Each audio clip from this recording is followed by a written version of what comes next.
Hello friends, I am सागर स्वर्ण from ISL English classes. आज मैं आपको प्रेजेंट टेंस के बारे में कुछ बताने जा रहा हूँ। प्रेजेंट टेंस में 4 पॉइंट होते हैं: present indefinite, present continuous, present perfect और present perfect continuous.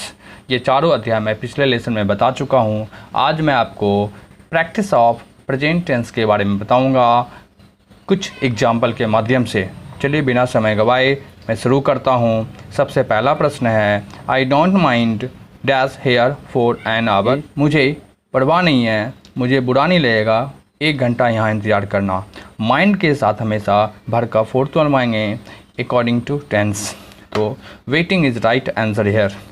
Question number 2 है, आई डैश समथिंग बर्निंग। मुझे कुछ महक की सुगंध, जलने की सुगंध आ रही है।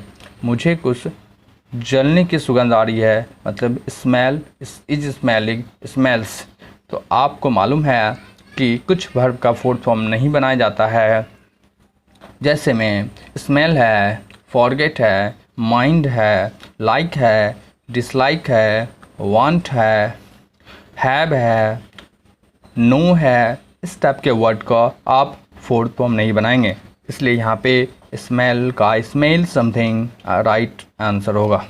नेक्स्ट वन, कीप क्वाइट, शांत रहो। मैं रेडियो सुन रहा हूँ। जिस समय आप रेडियो सुन रहे होंगे उसी समय तो किसी को बोल रहे होंगे, तो मतलब काम जारी था, इसलिए यह वाक्य हमेशा प्रेजेंट कंटिन्यूअस में बनेगा। Keep quiet, I am listening to the radio. मैं अभी रेडियो सुन रहा हूँ, मैं रेडियो सुन रहा हूँ, शांत रहो। You dash until I know the truth. जब तक होता है, जब तक कि नहीं, अनटिल का हिंदी होता है अनटिल। जब तक कि मैं सत्य नहीं जानता हूँ, नहीं जानूँगा, तब तक तुम नहीं आओगे। यदि अनटिल वाला शब्द, अनटिल वाला वाक्य प्रेजेंट इंडेफिनिट में रहेगा तो प्रिंसिपल क्लाउज वाला वाक्य वो हमेशा फ्यूचर में रहता है। जैसे यहाँ पे until I know the truth, ये सब ऑर्डिनेट क्लाउज है। इसके बाद वाला जो सेंटेंस, इसके पहले वाला या अन्य सेंटेंस जो होगा वो हमेशा फ्यूचर टेंस में होगा। तो will not go is right answer. Next one, 5 number, I dash Patna 3 times. मैं 3 बार पटना गया हूँ। 3 टाइम्स, 4 टाइम्स गया हूँ, मतलब अभी तक पहले काम ख़त्म हुआ है। 3 टाइम्स, 4 टाइम्स, सेवरल टाइम्स के लिए हमेशा प्रेजेंट परफेक्ट का यूज किया जाता है। गया हूँ, आ हूँ, ई हूँ का उच्चारण भी आ रहा है, इसलिए ये टेंस आई के साथ हैव लगेगा, have visited. Next 6 number question है,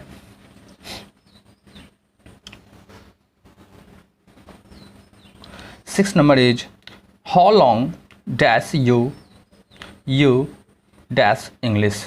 हाउ लॉन्ग का हिंदी होता है कब से। कब से आप अंग्रेजी पढ़ रहे हैं, मतलब लंबे समय से, कुछ टाइम ड्यूरेशन होगा, तो टाइम ड्यूरेशन के लिए यहाँ पे हैव बीन का प्रयोग होगा। तो यहाँ पे आप पहले में हैव लगाएंगे।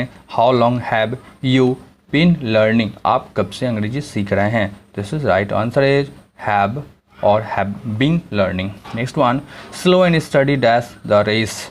धीमा और स्टडी लगातार करना, आप हमेशा जीतेंगे, मतलब ये सत्य बात है। तो सत्य बात हमेशा present indefinite. Slow and study एक कॉम्बिनेशन शब्द है, इसलिए ये सिंगुलर सब्जेक्ट में काउंट किया जाएगा, इसलिए यहाँ विंस लगेगा, विन नहीं लगेगा। नेक्स्ट 8 नंबर क्वेश्चन है, he dash if he works hard. यहाँ फिर आपका कंडीशनल बेस्ड सेंटेंस आ गया है, सब ऑर्डिनेट क्लाउज वाला सेंटेंस आ गया है। इफ़ से यदि कोई sentence if, unless, until, after, before से शुरू होता है तो उसे हम सब ऑर्डिनेट क्लाउज वाला सेंटेंस कहते हैं। सब ऑर्डिनेट क्लाउज वाला सेंटेंस यदि प्रेजेंट इंडेफिनिट में होगा तो दूसरा सेंटेंस जो होगा वो फ्यूचर में हमेशा रहता है, मतलब M1 में भी बोल सकते हैं, मॉडल्स 1 में भी बोल सकते हैं। इसमें कैन में विल, शैल का प्रयोग होता है, लेकिन इसमें विल लगा हुआ है। Will pass is right answer. Next इसका हिंदी देखिए, यदि वह कठिन परिश्रम करता है तो वह पास करेगा। नेक्स्ट 9 नंबर प्रश्न है, I have dash my lunch. मैं अपना लंच लेता हूँ। तो हैव के साथ हमेशा वर्ब का थर्ड फॉर्म उपयोग किया जाता है, तो हैव का थर्ड फॉर्म हैड होता है। जैसे फर्स्ट फॉर्म होता है have, second form had, third form भी had, fourth form having, fifth form haves होता है। मैं अपने चैनल के माध्यम से हैव हैज का यूज बताया हूँ, आप वहाँ जाके इसे देख सकते हैं बढ़िया से उसको।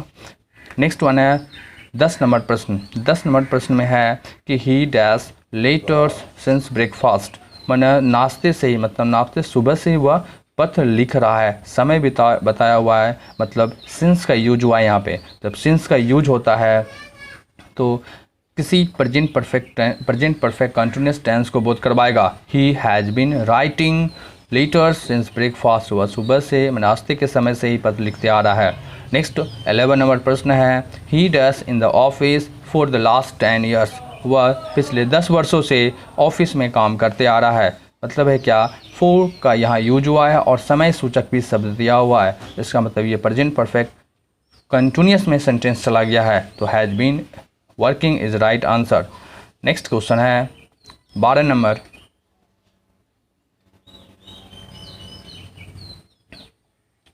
12 में water dash at 0 degree centigrade, degree नहीं लिखा गया यहाँ पे, मिसिंग द पॉइंट। वाटर जो है 0 डिग्री सेंटीग्रेड पर जम जाता है, ये सत्य बात है। सत्य बात हमेशा प्रेजेंट इंडेफिनिट में होता है। वाटर सिंगुलर है, अनकाउंटेबल नाउन सिंगुलर होता है, सिंगुलर अनकाउंटेबल नाउन है। This is freezer is right, जम जाता है। Next 13 number they will have reached the station before the train, train के स्टार्ट होने से पहले वे लोग स्टेशन पहुंच चुके होंगे। जब विल हैव लगा हुआ है यहाँ पे फ्यूचर परफेक्ट का बोध हो रहा है, तो ये प्रेजेंट इंडेफिनिट में होगा, ये फ्यूचर में सेम सेंटेंस में सेम टेंस में नहीं होता है, इसलिए यहाँ पे starts is right answer. Next one 14 number.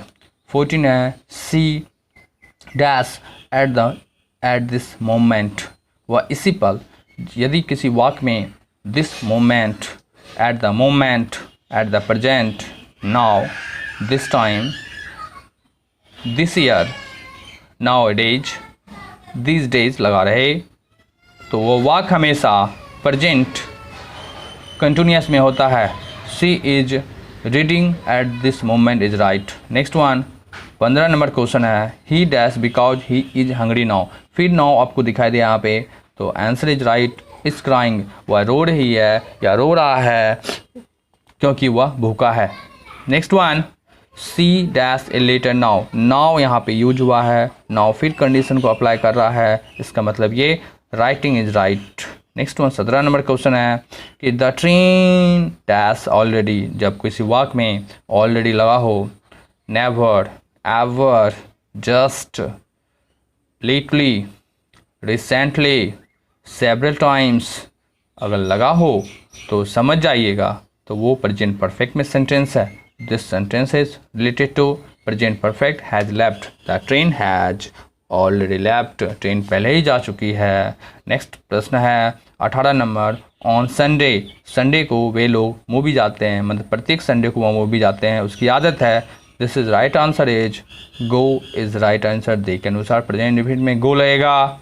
Next प्रश्न है 19 नंबर है he dash for London next week, next week अगले सप्ताह।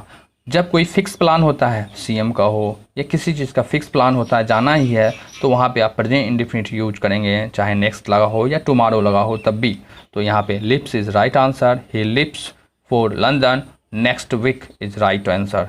20 आई शैल हेल्प यू, मैं तुम्हारी मदद करूँगा यदि तुम डैश टू में, यदि तुम आओगे, मतलब ये फ्यूचर टेंस में चला गया है, तो ये प्रिंसिपल क्लॉज हो गया। और इफ़ कनेक्टेड वर्ड वाला सेंटेंस जो है वो प्रेजेंट इंडेफिनिट में होगा, इसलिए कम इज राइट आंसर। यदि आप मेरे पास आते हैं तो मैं तुम्हारी मदद करूँगा, this is right answer. Okay friend, अब आपको 21, 21 से लेके और 25 तक आप खुद से बनाएंगे और मुझे कमेंट्स करके बताएंगे कि कौन सा आंसर सही है इसका।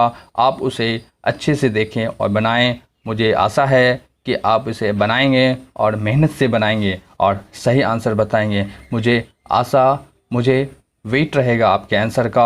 मैं कमेंट करके आपको रीज़न बताऊंगा इसका क्या होना चाहिए और क्यों हुआ ऐसा। ओके, एट लास्ट मैं बोलना चाहूँगा कि मेरे चैनल के माध्यम से मैं समय समय पर आपको अगले अध्याय के बारे में बताऊँगा। Please share my channel, comments and subscribe and like it also.